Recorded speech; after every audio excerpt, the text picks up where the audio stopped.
रहूंगा, तो मैं अंत करके रहूंगा। रुक जाओ शत्रुघ्न, क्षत्रिय कभी स्त्री पर हाथ नहीं होता। इसी के कारण आज रघुवंश की सारी सुख शांति का नाश हो गया है। इसी के कारण हमारे पिता नहीं रहे, श्री राम और सीता भाभी वनों में मारे मारे फिर रहे हैं। मां, मैं हूं भरत। भरत, अपनी सेना को आज्ञा देते, जहाँ राम को छोड़ा है उसी वन में उसकी माता को भी छोड़ा है। मां, अगर आप भी राम के पास वन में चली जाएगी, केवल राम ही आपका पुत्र है।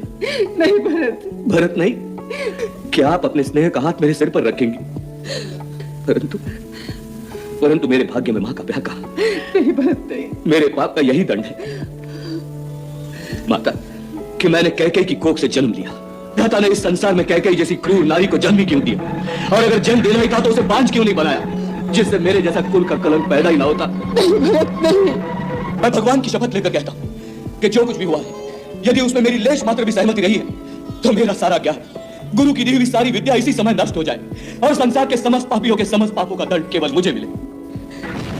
पर आज अगर उसी गोद में मेरे लिए स्थान नहीं है, तो ऐसे जीने से तो अच्छा है कि मुझे मृत्यु आ जाए। नहीं भरत नहीं, ऐसा तो वन में चला गया और दूसरा इस प्रकार धैर्य छोड़कर मरने की बात करेगा तो बेचारी माँ किससे सहारा मांगेगी? मेरे पास मेरा राम आ गया है। मेरे बातों का यह अर्थ कदा भी नहीं था मेरे लाल कि मैं तुझ पर संदेह करूं।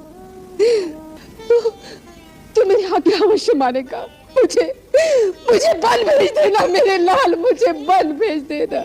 वन में जाने वाले को आपके द्वार पर जरूर ले आऊंगा।